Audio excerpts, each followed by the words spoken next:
de número 1, versículo de número 18.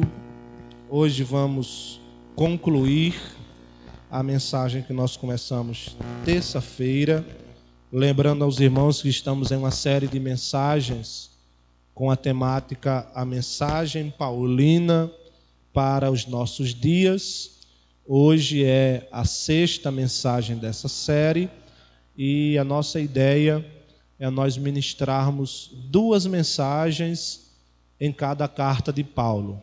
São 13, a gente está apenas na segunda e já foram 6 mensagens. Acredito que vai dar para nós terminarmos o ano, aí é com Deus se a gente vai continuar o próximo. Se continuar, a gente continua, em nome de Jesus, para a glória de Deus.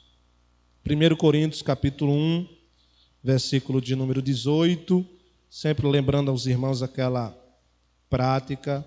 É sempre bom você trazer papel e caneta para fazer as anotações que achar necessária em nome de Jesus. Quem encontrou, diga amém. Porque a palavra da cruz é loucura para os que perecem, mas para nós que somos salvos é o poder de Deus. Vamos ler todos juntos em nome de Jesus no 3. 1, 2, 3, a igreja.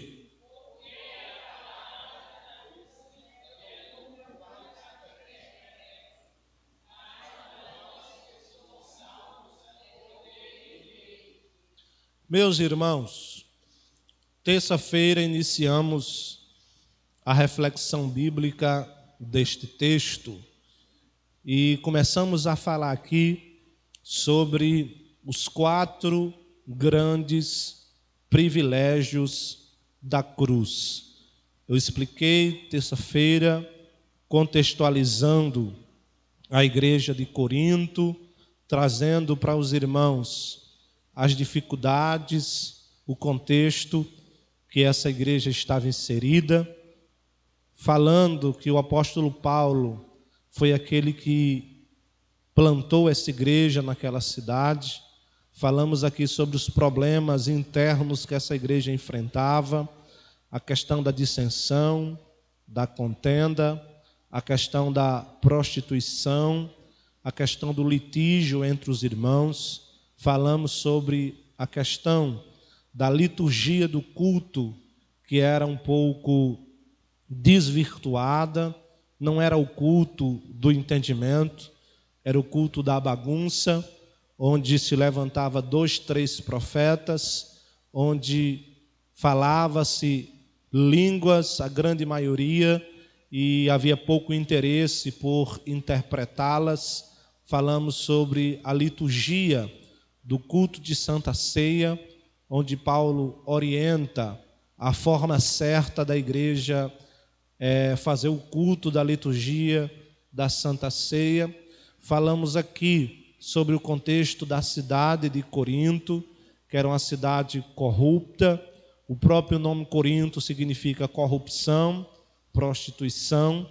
Falamos que naquela cidade havia deuses considerados supremos, que é o caso de Melcarte, Afrodite e Ísis, que eram as principais divindades daquela cidade, onde após os cultos religiosos naquela cidade, havia cerca de 3.000 prostitutas, segundo o historiador grego Estrabão, que quando terminava o culto, as pessoas iam se prostituir de uma forma promíscua naquela cidade. Falamos que aquela cidade era uma cidade intelectual, era uma cidade entendida, letrada, onde os grandes filósofos gregos iam dar suas palestras ali naquela cidade, e era uma cidade grande que tinha portos, muito movimentada. Existia cerca de 800.000 habitantes naquela cidade, então era uma grande metrópole grega daquela época. E dentro desse contexto, Paulo ele planta essa igreja no ano 49 da era cristã, e 5 anos depois Paulo toma conhecimento que aqueles irmãos estão passando diversos problemas internos na igreja e Paulo orienta a maneira doutrinária que aquela igreja deve suportar. O versículo de número 18, nós explicamos que o enfoque dessa mensagem aqui, quando Paulo declara: a palavra da cruz é loucura para os que perecem, mas para nós que somos salvos é o poder de Deus. Eu falei terça-feira que o termo palavra aqui, o termo grego é logotipos, e logotipos no grego é mensagem. Tirando essa expressão palavra, o texto no original vai estar da seguinte maneira: a mensagem da cruz é loucura para os que perecem, mas para nós que somos salvos é o poder de Deus.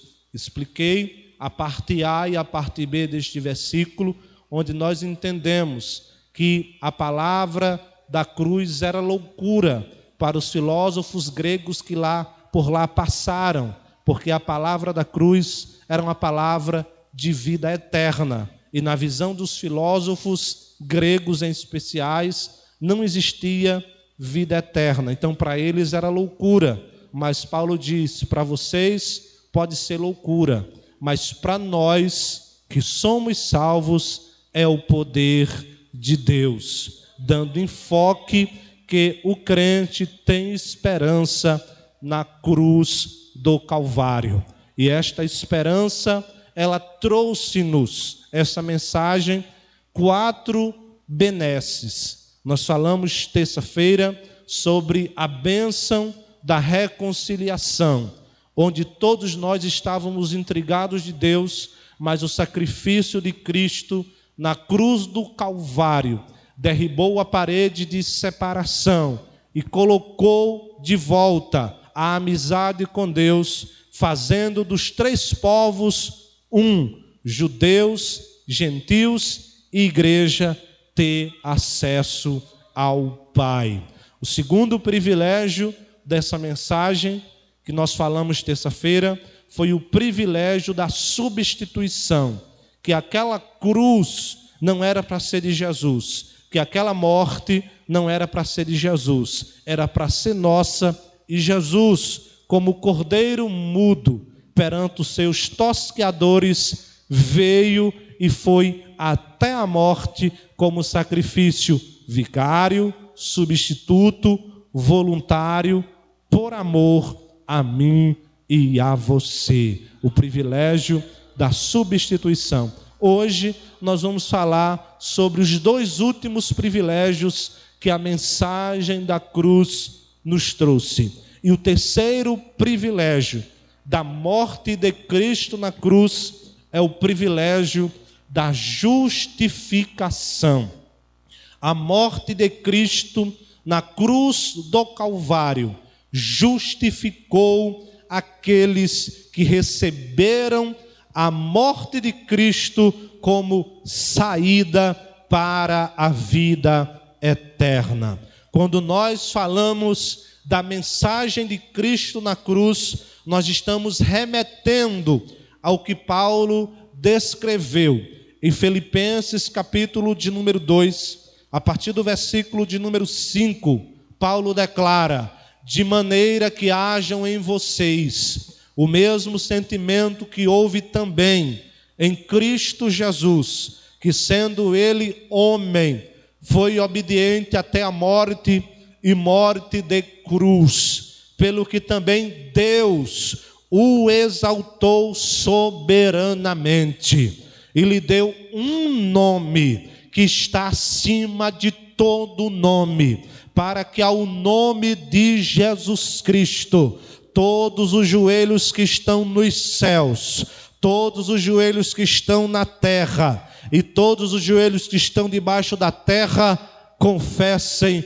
que Jesus Cristo é o Senhor, para a glória de Deus Pai. O que Paulo está dizendo, que o homem Jesus que foi à cruz, quando todos enxergavam que era o fim, que ele estava se humilhando, na verdade no pêndulo da cruz, Deus estava o exaltando à categoria do nome que está acima de todos os nomes. O nome de Jesus está acima do de Maria, o nome de Jesus está acima do de João, o nome de Jesus está acima do de Pedro, o nome de Jesus está acima da Madre Teresa de Calcutá, o nome de Jesus está acima do de Nelson Mandela, o nome de Jesus está acima do de Santa Rita, o nome de Jesus está acima do apóstolo Paulo. O nome de Jesus, ele é entronizado no céu, na terra e embaixo da terra, e todos os joelhos um dia se dobrará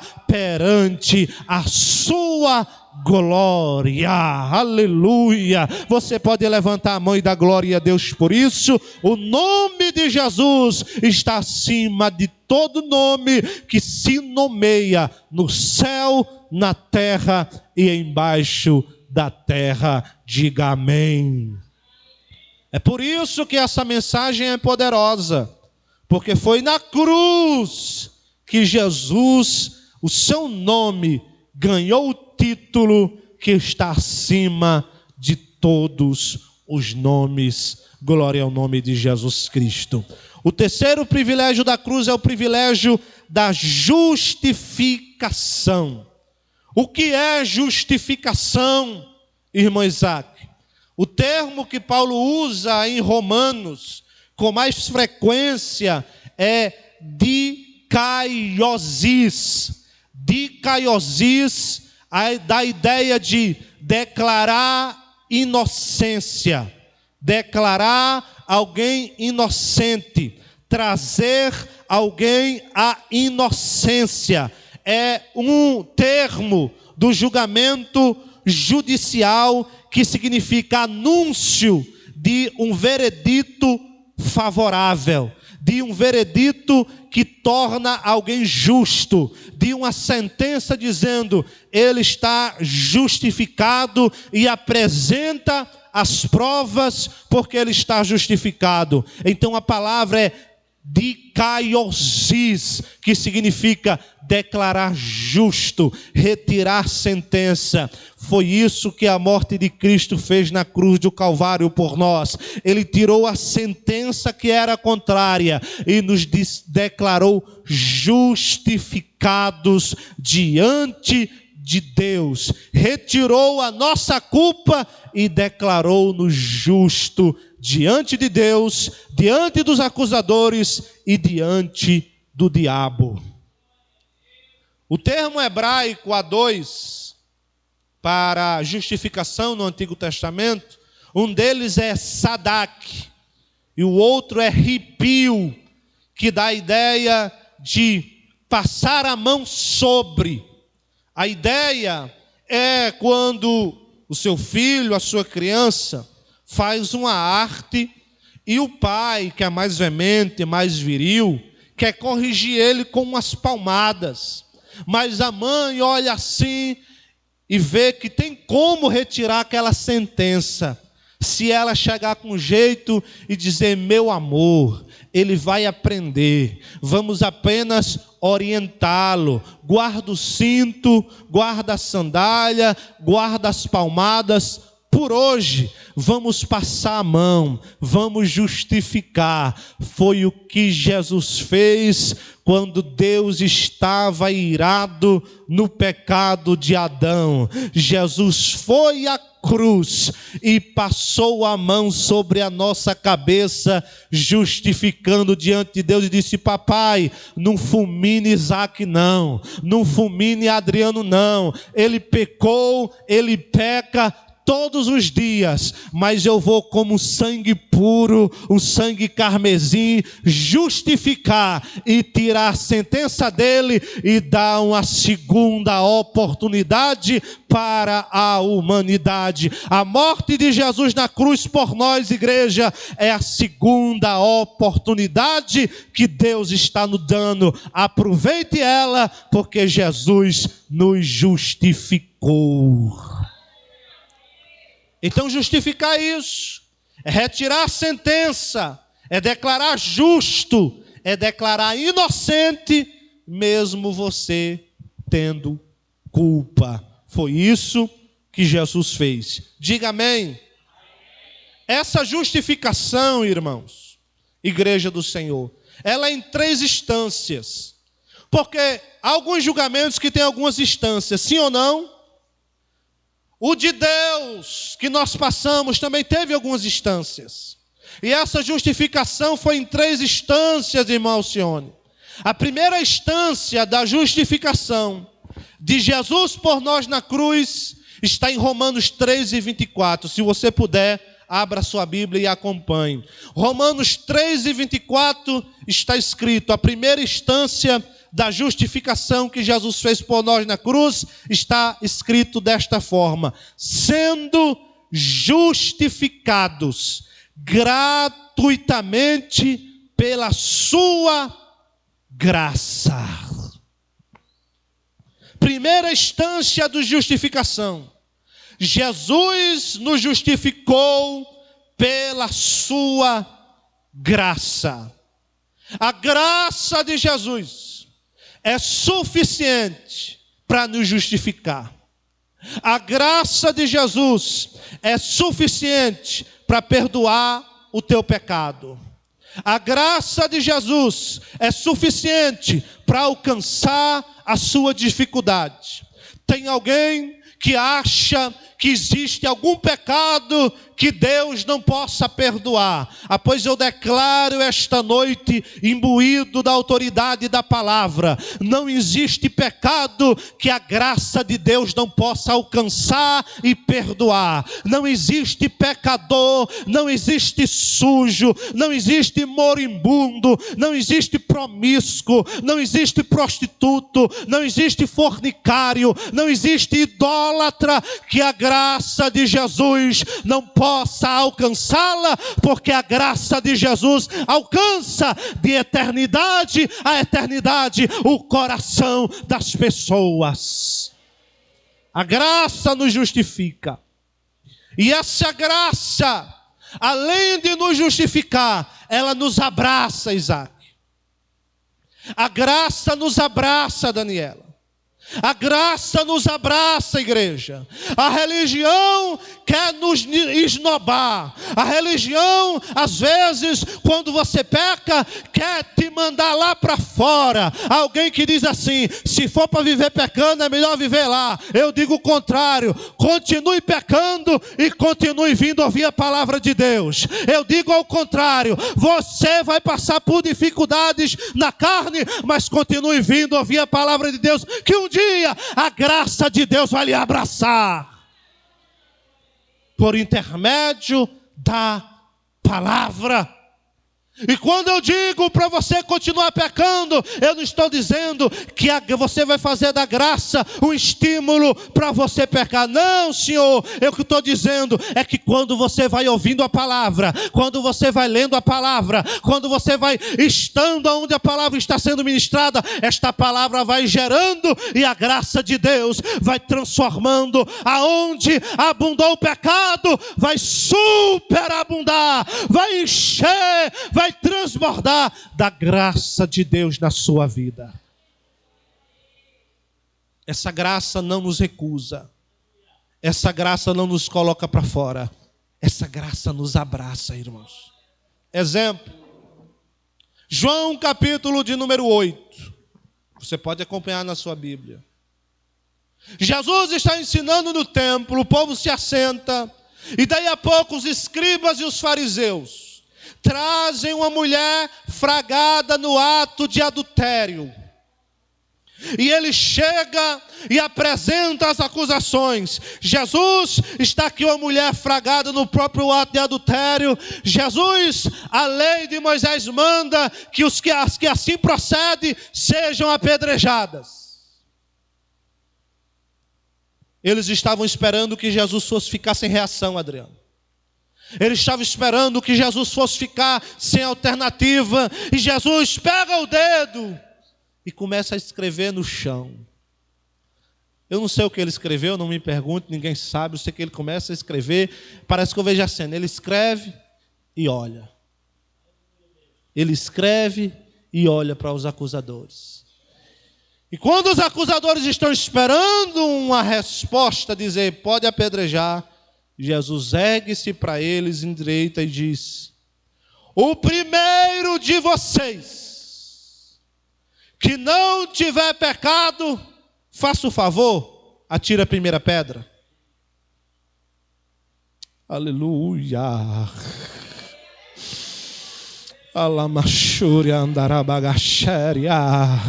Porque a graça não exclui, a graça não expulsa, a graça junta, a graça abraça, a graça traz você para perto de Jesus.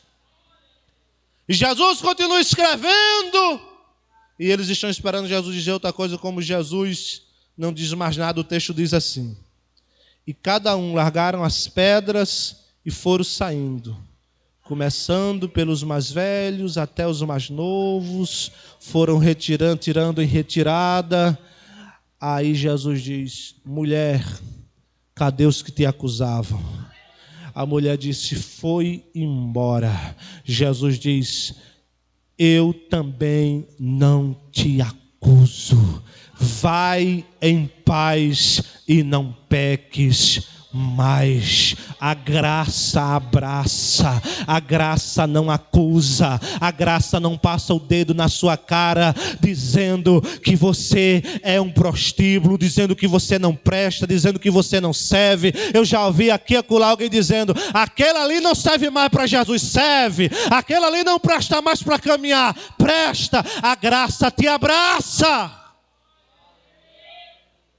Escute, vai doer um pouquinho, mas você dá glória a Deus, tá bom? Dói em mim também quando eu prego essas coisas. Primeiro dói em mim quando eu estou estudando em casa. Aí dói 2 vezes quando eu prego. É mais fácil, vocês já prestaram atenção? Que graça é essa? É uma pergunta.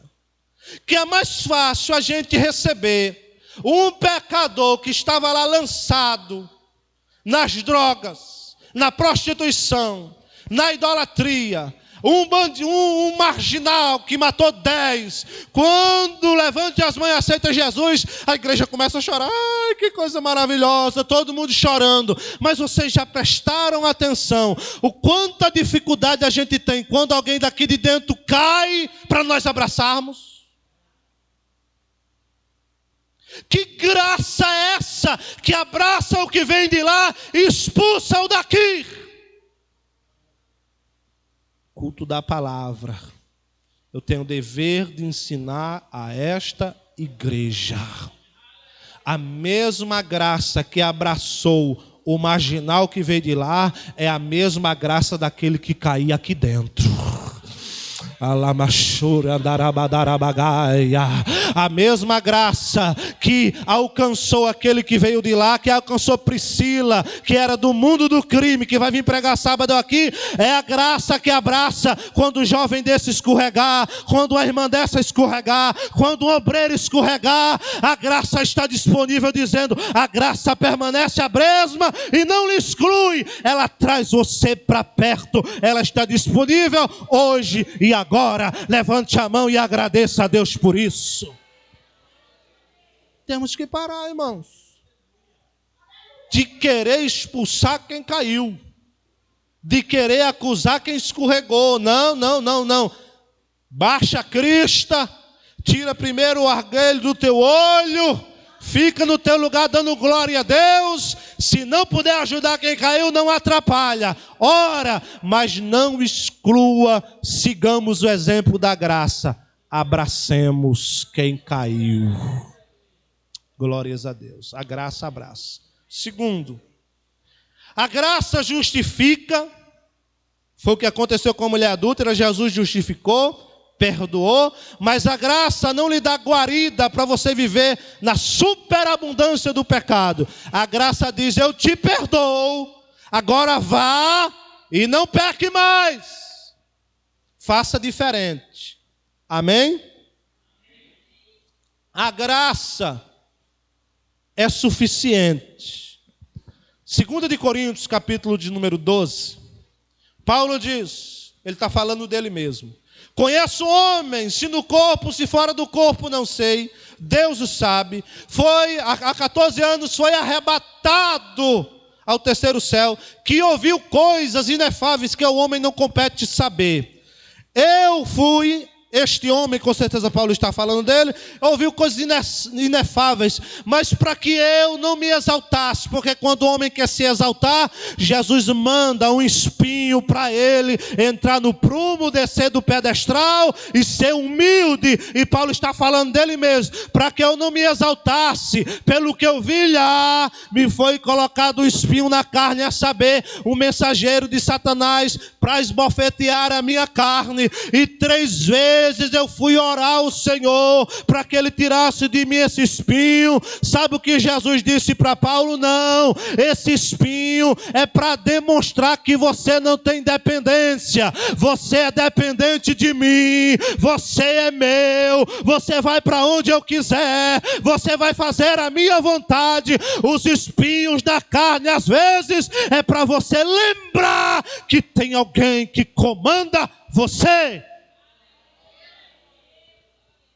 Para que eu não me exaltasse pelas excelências das revelações, foi-me colocado um espinho na carne, acerca do qual orei 3 vezes, para que Deus afastasse ele de mim.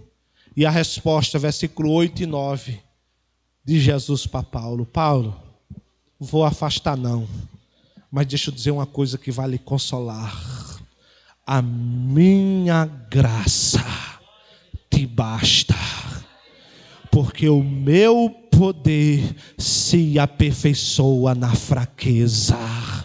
A graça de Deus é o sustentáculo quando você escorregar.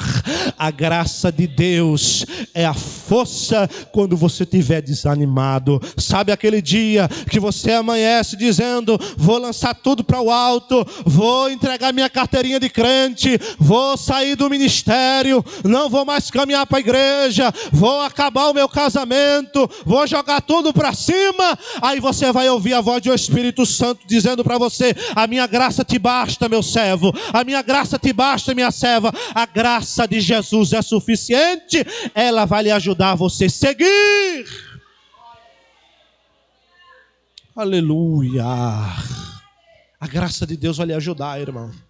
Você pode olhar alguém para o seu lado, olhar para alguém do seu lado, toque nele e diga: graça de Deus vai lhe ajudar, ela é suficiente para você. Pela graça. A graça não exclui, a graça traz para perto. Diga amém. Então fomos justificados pela graça. Segundo nível de justificação, segunda instância, Romanos 5:1. Acompanhe a sua Bíblia. Está escrito: sendo justificados pela fé, temos paz com Deus por meio de nosso Senhor Jesus Cristo. A segunda instância da justificação é pela fé. A fé nos justifica diante de Deus, dos acusadores e do diabo.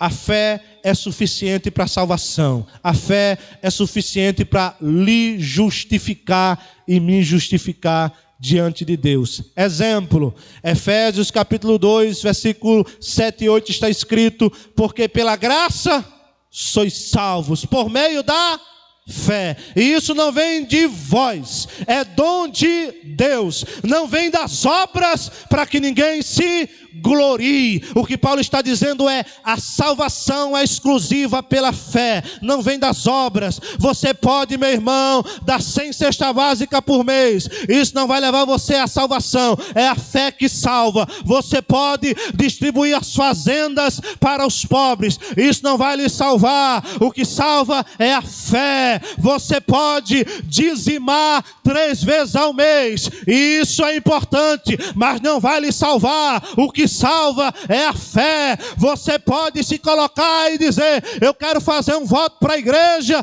e vou dar meu primeiro salário quando eu estiver empregado. Isso é muito bom, faça, é louvável, mas não salva. O que salva é a fé. É a fé. É a fé. É a ideia central da reforma protestante. Não precisa mais de missa de sétimo dia. Não precisa mais subir o morro ali, meu irmão, do Cruzeiro, onde está uma estátua de joelho, porque isso não salva. Não adianta tentar intercessão pelo que já morreu. Não adianta mais dizer: Maria, intercede por mim diante de Jeová. Isso não salva. O que salva é uma atitude de fé, uma atitude de coragem, levantar as mãos e dizer: eu quero este Jesus, eu quero andar de fé em fé, caminhando com Ele. Salva. Não é por intermédio das obras, é pela fé. A salvação não é pelo que nós fazemos, é porque Jesus já fez. Aleluia. Por mais que você salve, é importante o salvo fazer boas obras, mas entenda, isso não lhe conduz à salvação. A salvação é única e exclusiva pela fé. Diga amém. Agora, quem é salvo pela fé tem obras de quem é salvo. Eu já falei aqui uma vez que a fé se movimenta, a fé evidencia a sua salvação. Essa história também dizer que eu sou salvo, mas as obras não lhe conduzem com a salvação, ela é conversa fiada. Você é salvo, mas as obras, boas obras, lhe acompanharão. Diga amém. Justificação pela fé. Terceiro nível de justificação: justificação pelo sangue. Romanos 5:9 está escrito: logo, muito mais agora, sendo justificados pelo seu sangue, seremos por ele, pelo sangue, salvos da ira. O sangue de Jesus nos justificou. O sangue de Jesus Cristo cobriu as nossas dívidas. O sangue dele nos justifica. E essa justificação é uma justificação de perdão. 1 João capítulo 1, versículo de número 7 está escrito: se andarmos na luz como ele na luz está, temos comunhão uns com os outros, e o sangue de Jesus Cristo nos perdoa, nos purifica de todo pecado. Esta justificação pelo sangue também nos resgatou. Atos 20 e 28 está escrito: olhe, tomem conta do rebanho de Deus, vocês que são bispos, presbíteros e pastores, a igreja do Deus vivo, que ele resgatou com o seu próprio sangue. O sangue de Jesus nos resgatou. 1 Pedro capítulo 1, versículo de número 18 está escrito: sabendo que não foi com coisas como prata ou ouro ou joias preciosas que vocês foram resgatados da vossa vã maneira de viver. Pelo contrário, vocês foram resgatados pelo sangue de Jesus Cristo na cruz. O sangue nos resgatou. O sangue nos aproximou também de Deus. Efésios 2:13 está escrito: vocês que no outro tempo eram gentios, agora na nova aliança, já pelo sangue de Jesus Cristo, chegastes perto. O sangue te aproximou de Deus.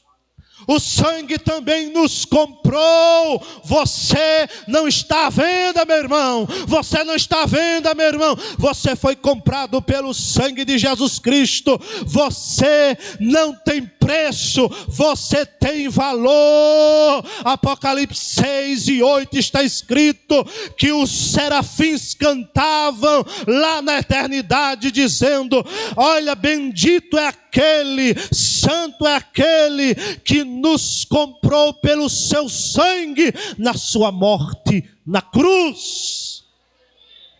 Você foi comprado pelo sangue de Jesus, minha irmã. Levante a mão e dê glória a Deus por isso. O sangue de Jesus limpou as tuas vestes também. O sangue de Jesus limpou as impurezas das tuas vestimentas que estavam sujas e das minhas. Apocalipse 22:14 está escrito: Bem-aventurado aqueles que lavam as suas vestimentas no sangue do Cordeiro, para que tenham direito à árvore da vida e possam entrar nos céus pelas portas. Só entra no céu veste limpa. Só entra pelas portas, mansões celestiais, as vestes limpas. E só tem uma maneira da sua veste ficar limpa: é passando pelo sangue de Jesus Cristo. O sangue limpa as tuas vestimentas. Você pode sair por aí afora nos comércios dessa cidade, nos comércios de material de construção, em todos os lugares você vai procurar produto que limpa a sujeira no chão, você vai procurar produto que limpa madeira, produto que limpa vidro, produto que limpa ferro, aço, mas procure por aí afora algum produto que limpe pecado. Você não encontra, porque a única coisa que limpa as vestes do ser humano, o pecado, é o sangue de Jesus Cristo, que foi vertido na cruz do Calvário por nós. O sangue nos limpa. Diga amém. O sangue também nos protege. O sangue nos protege. Glória a Deus. Êxodo capítulo de número 12. Começar do 11, que eu acho lindo esse texto. O Senhor diz a Moisés: olha, esta madrugada eu ferirei todos os primogênitos, passarei pela meia-noite no Egito, ferirei todos os primogênitos, desde o animal até as crianças em todo o Egito. E Deus dá algumas recomendações a Moisés: Moisés, em cada casa vocês vão matar um cordeiro, sacrificar um cordeiro, do seu sangue derramado vocês vão marcar as vergas da porta dos filhos de Israel. E quando o anjo da morte vir matando os primogênitos, onde houver a marca do sangue, ele vai passar sobre. Por isso que a palavra Páscoa significa passar sobre. É exatamente dessa ideia. O anjo vinha, via a marca do anjo e passava sobre, por cima da casa do israelita. Mas o que eu acho lindo é o versículo 7, o capítulo 11, versículo 7, que diz assim: Moisés diz, mas como será isso, Senhor? Como é que vai ser esse movimento aí? Deus diz: Moisés, versículo 7 do capítulo 11 de Êxodo: Moisés, esta madrugada nenhum animal vai latir, nenhum cão vai latir na terra do Egito, porque hoje eu desço para fazer distinção entre hebreu e egípcio e cumprirei a minha palavra. Levante a mão nesta noite em nome de Jesus. Nenhum cão vai latir contra a tua vida quando Jesus resolve dar livramento. Agora, para ter livramento, tem que ter a marca no sangue, nas vergas da sua casa. E quando o anjo da morte veio, de meia-noite, onde eu vi a marca de sangue, o anjo passava. O fato é que onde tinha a marca do sangue do Cordeiro, acontecia livramento, proteção para a glória de Deus. Levante a mão e agradeça em nome de Jesus. Quarto privilégio, e aqui finaliza a mensagem. Quarto privilégio da cruz. Além da substituição, além da reconciliação, além da justificação, a morte de Cristo na cruz aniquilou, quebrou o poder do pecado na vida daqueles que se entregam a Cristo. A morte de Cristo na cruz fez isso aqui, com o nosso pecado. Quebra, aniquila o poder do pecado sobre nós. Mas explique isso aí, irmão Isaac. Como é? Quer dizer que eu não peco mais? Eu não estou dizendo isso. Eu estou dizendo que o poder, o domínio do pecado, quando alguém entrega a vida dele a Cristo, é quebrado naquela hora. Poder, domínio é alguém que é dominado, comandado pelo pecado. Os crentes em Cristo não são dominados pelo pecado, não são controlados pelo poder do pecado, porque a partir do momento que ele erga as suas mãos, entrega a sua vida a Cristo, o poder do pecado é quebrado. Ele continua pecando, mas passa de dominado pelo pecado a um crente em Cristo, onde tem consciência das suas ações. exemplo. Romanos 6:14. Abra a Bíblia para me explicar esse versículo e você entender. O apóstolo Paulo diz o seguinte: porque o pecado não terá mais domínio sobre vocês, porque vocês não estão mais debaixo da lei, mas debaixo da graça. Observe que Paulo usa a expressão domínio.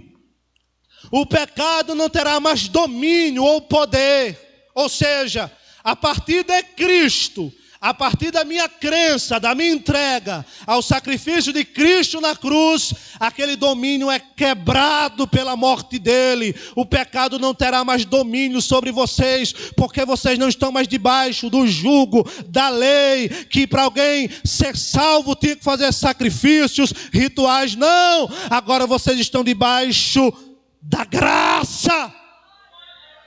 O domínio do pecado foi quebrado. Você continua pecando, mas agora não é mais dominado pelo pecado.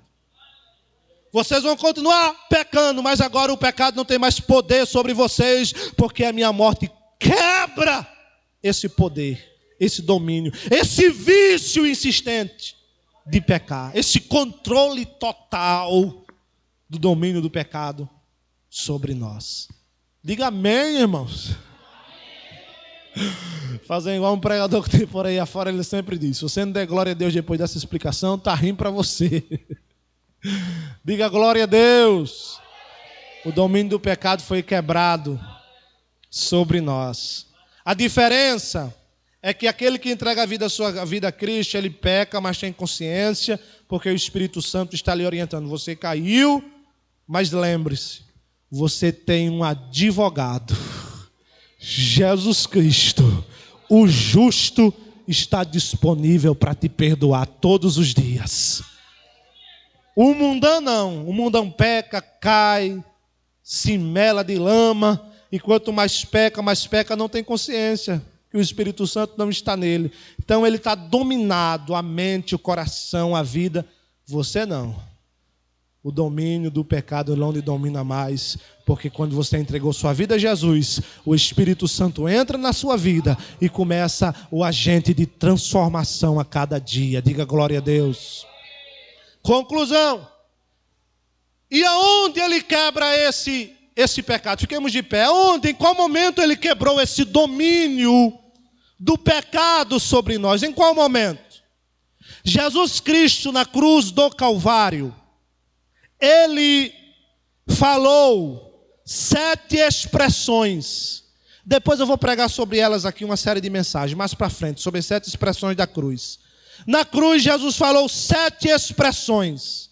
E uma delas, a 6ª, está lá em João capítulo 19, verso de número 30. A 6ª expressão que Jesus disse quando estava na cruz do Calvário foi naquele momento que o domínio do pecado foi quebrado.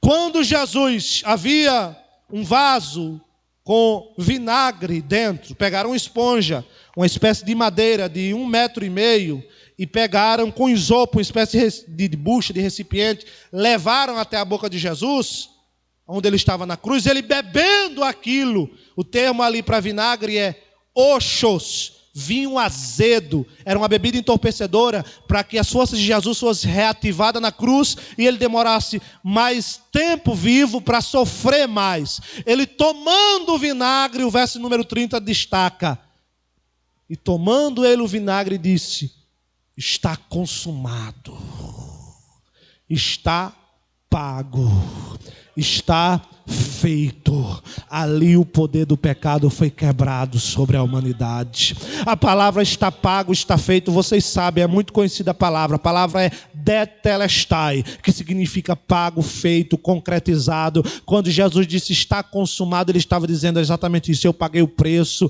eu paguei a sentença, eu paguei o valor necessário pela redenção do meu povo. Essa palavra tetelestai, ela tinha alguns contextos dentro do Império Grego Macedônio, do grego e do romano. Um desses contextos era no Império Romano. Quando alguém era preso dentro das repartições do Império, ele era levado para uma masmorra, lá na prisão. O oficial de justiça que ia levar ele ao cárcere, ele ia com uma lista de delitos na mão, em razão o porquê ele estava sendo preso. Ele está sendo preso por causa disso. Então colocava ele dentro do cárcere e afixava-se na porta do cárcere todos os crimes pelos quais ele estava preso. Mas quando chegava o momento, o tempo que ele já pagou essa sentença, o oficial de justiça voltava com um carimbo na mão, e com aquele carimbo estava a expressão tetelestai. Ele chegava, abria a porta do cárcere, pegava aquela sentença que estava na parede, carimbava com a expressão tetelestai, está pago, arrancava, o preso era liberto, e a partir daquele dia, a lista de delitos que estava lá, estava pago, e ninguém poderia mais acusá-lo daqueles crimes. Por quê? Porque estava pago, estava consumado. Foi isso que Jesus fez por nós. Ele carimbou a lista de delito do pecado e disse: está pago, irmã Iraci, está pago, irmão Samuel, está pago, irmão Júnior, está pago, igreja. Tetelestai, ele pagou o preço por nós. Você pode levantar a mão e glorificar a ele por isso. Está pago, está feito. Na cruz, ele consumou a obra da redenção. Ele carimbou o teu passaporte para os céus. Olha só o que diz Colossenses para nós finalizar. Colossenses capítulo 2, versículo 14 e 15, está escrito assim: havendo riscado, está falando de Jesus, da morte de Jesus, havendo riscado a cédula, o dinheiro, o preço que era contra nós nas suas ordenanças, a qual de alguma maneira nos era contrária, ele tirou do meio de nós. E sabe o que fez? Cravou na cruz e despojou os principados, a potestades, e os expôs publicamente, e deles triunfou em si mesmo. Na cruz do Calvário ele cravou o teu pecado lá, o preço foi pago, e hoje você pode levantar a mão e agradecer. Levante a mão em nome de Jesus. Pai, a tua palavra foi pregada, aplica esta palavra no nosso coração, que esta palavra tenha gerado edificação, consolação, exortação. A tua palavra diz que ela não volta vazia. Age, meu Pai, eu creio que pelo poder da tua palavra o Senhor está curando esta noite. Eu creio que pelo poder da tua palavra o Senhor está restaurando esta noite. Eu creio que o poder da tua palavra está mandando embora a angústia esta noite. Eu creio que pelo poder da tua palavra, ânimos que estavam caídos estão sendo colocados de pé. Se você crê, abra a boca, glorifique, dê aleluia, seja edificado pelo poder da palavra em nome de Jesus. Glória a Deus. Diga amém. Concluí.